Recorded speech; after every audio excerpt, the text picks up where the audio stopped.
Hello friends, nizere ko mumeze neza aho muri hose, nizere ko ibintu birimo kugenda neza. Ku muntu mushyashya rero ndagusuje cyane kandi ndagushimiye kuba wahisemo Amahumbezi TV channel yacu, ni ibintu by'agaciro cyane.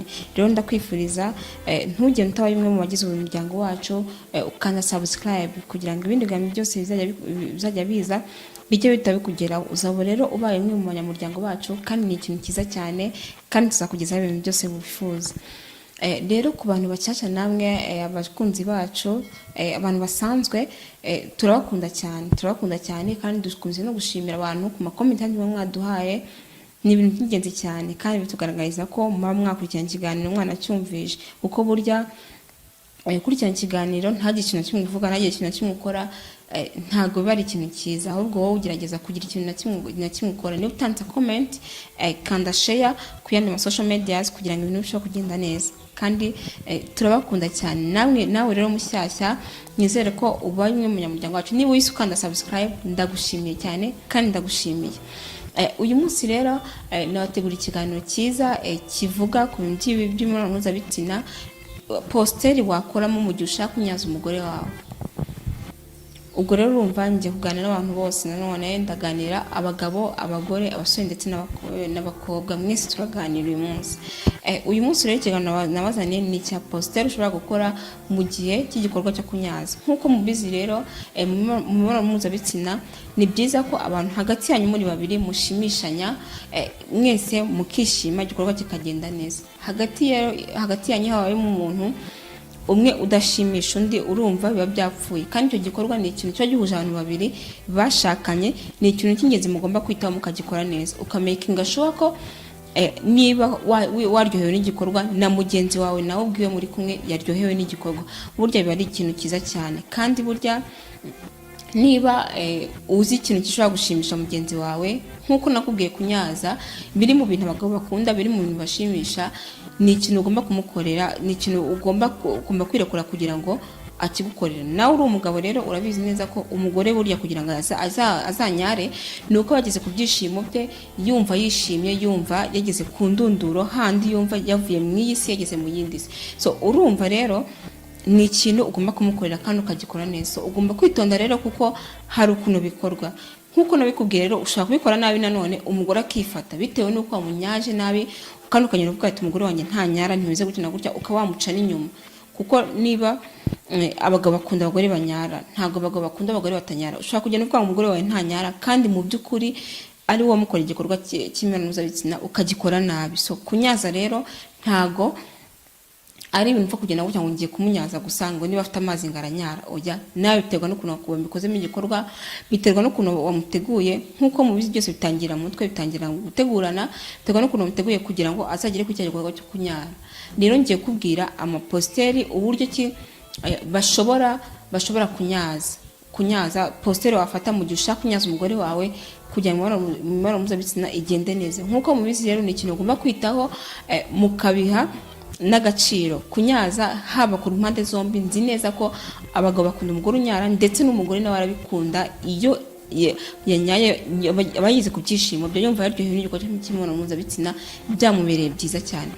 Rero biba byiza rero ngiye kubwira amaposteri ukora, kuko nkuko mubizi si byiza guhora mu kintu kimwe. Umukunzi wawe cyangwa se umuntu mwashakanye ni umukunzi wawe, nawe aba agomba kubona agashya kuri wowe, akabona impinduka, amwereka impinduka. Ntabwo ari ziyandi uzahora unyaza umugore muri posteri gusa. Oya, no, ugomba kumuhindurira, ukamukorera ibintu byiza, akishima kandi akumva nyine ko uri umugabo we, nta handi hanazajya, kuko umukorera igikorwa cy'imibonano mpuzabitsina neza. Kuba uri umugabo si ukuba utaha mu modoka nziza, ukajya mu nzu nziza, ukambara ipantaro. Oya, ahubwo ni uko umugore wawe mu gikorwa cy'imibonano mpuzabitsina azakubona neza kandi ukamukorera akazi kose nk'uko abyifuza.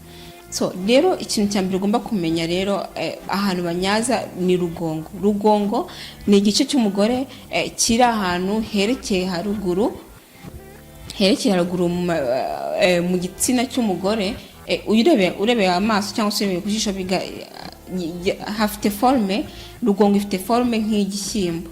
So ni agace k'umubiri kari ku bagore bakunze kubabaraho cyane, barababara cyane. mu gihe ushobora kuhakora nabi. Niyo hahandi uzasanga rero umugabo avuga ngo yanyaje umugore we, ugasanga byanze kuko umugore yahise yifata, kuko nababwiye ko mu gihe cy'imibonano mpuzabitsina ugomba gukorera umuntu muri kumwe ku buryo atari bubabare, nta na hamwe ni bubabare, ku buryo ari komeze ari muri ya mudu. So rero umugongo w'umugore iyo uyikozeho nabi, ibya bintu byose yagutekereza bitabigenda, ahubwo ayumva ububabare mu mubiri wiwe. Bigasaba rero ko wakongera gutangira azero kugira ngo ajye yanyara. So rero niba uri umugabo ukabikora nabi ukamubabaza, urumva rero byose ubyica. Ni agace kari ku bagore rero bakunze kubabaraho cyane. None rugongo rero ikindi kintu nayikubwiraho, mu gihe cy'imibonano mpuzabitsina, mu gihe imibonano mpuzabitsina igiye kuba, umugore mu gihe yabishatse, ubushyuhe bwazamutse, yashatse igikorwa, rugongo irahagarara, ikaba ukuryo wayireba ukagira ngo ni kwa wundi igitsina cy'abagabo kiba kimeze mu gihe igitsina cyafashe umurego. So rero rugongo nayo irahagarara mu gihe yashatse imibonano mpuzabitsina, kandi ni agace k'umubiri koroshye nk'uko nabakomeje mbikubwira, koroshye ugomba kwitondera gukora.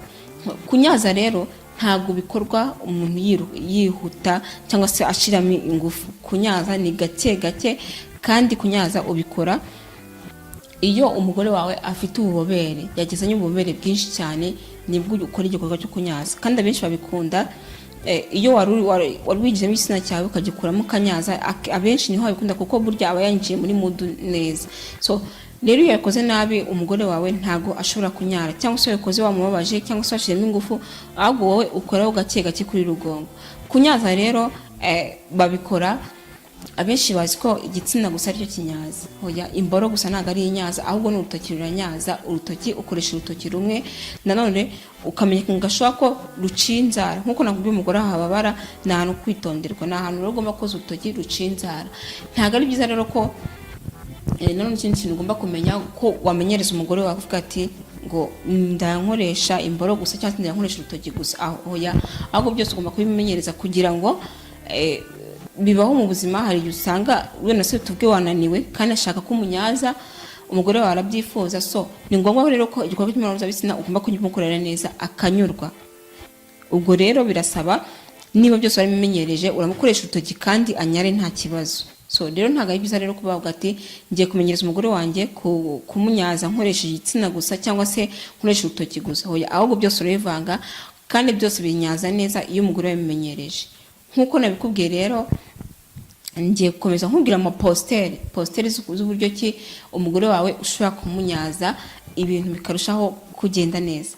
Postere ya mbere rero nakubwira, muhagaze cya gihe nyine muri imibonano mpuzabitsina muhagaze, hari ukuntu ufata ukuguru kumwe kw'iburyo k'umugore ukaguterura ukagushira ku ntebe, ukakurambika ku ntebe cyangwa se ukakurambika ku meza, akagushiraho.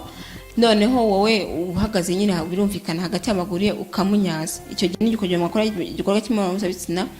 Hari ukuntu mukorera ahantu, so tuvuge urugero nko muri biro cyangwa hehe, bibaho cyane ugasanga abantu bakorera muri biro, mu mashuri, hehe, nta hantu muri bune muri buryame. So rero ntabwo uzitwaza ngo igikorwa cyagenze nabi kubera ko mwakoreye aho hantu. Hoya, ahubwo byose biragenda neza kandi umugore wawe ananyare.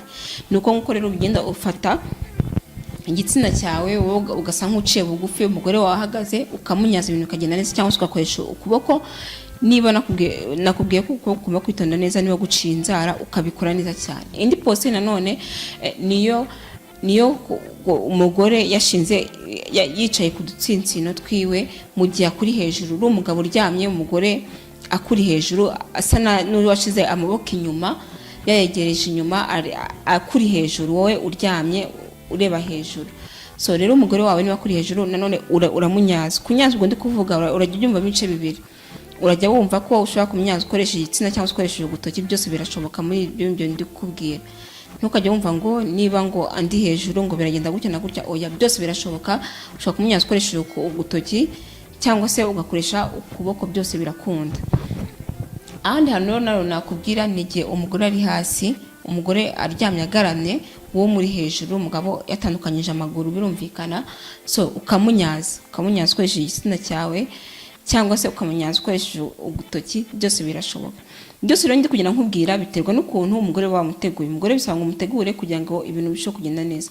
Utamuteguye ntago azanyara, kandi ikosa ntago ari igihe, kuko wowe ugomba kumenya uburyo ki ubikoramo, kumutegura kugira ngo azanyare, kandi ukabikora gake gake.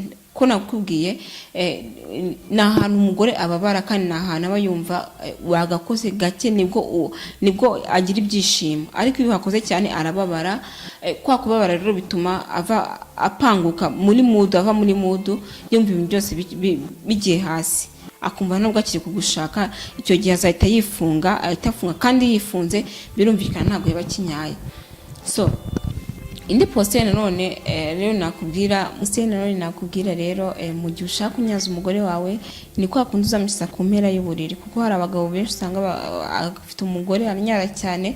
So rero hari ukuntu abantu baba banga kwangiza uburiri kuko bari buharyame. So umugore wawe arafata rero akicara ku mpera z'uburiri atandukanyije amaguru, wowe ukamupfukama hagati y'amaguru, ugapfukama wicaye ku mpera z'uburiri, yashize amaguru hasi, bakandagije amaguru hasi, ukamujya hagati y'amaguru ukamunyaza. So kumunyaza rero nuko nabibabwiye, ukoresha igitsina cyawe, imboro cyangwa se ugakoresha ugutoki, byose birakunda, kandi biba byiza cyane iyo umenyereje byose. Icyo wumva ushaka kumukoresha akaba ari cyo ukoresha nk'umugabo, buri munsi ukamuhindurira, umugore akabona impinduka. So rero nakubwiye ku ntebe, mu gihe yashize ukuguru ku ntebe, so hari n'ukuntu ushobora kwicara ku ntebe. Hari abantu nk'uko nakubwiye, mushobora gutungurwa mukaba ngombwa ko mukoreye imibonano mpuzabitsina ahantu henshi hagiye hatandukanye bitewe n'ahantu muri. So cyane nuko bari safe kandi nta bantu bahari.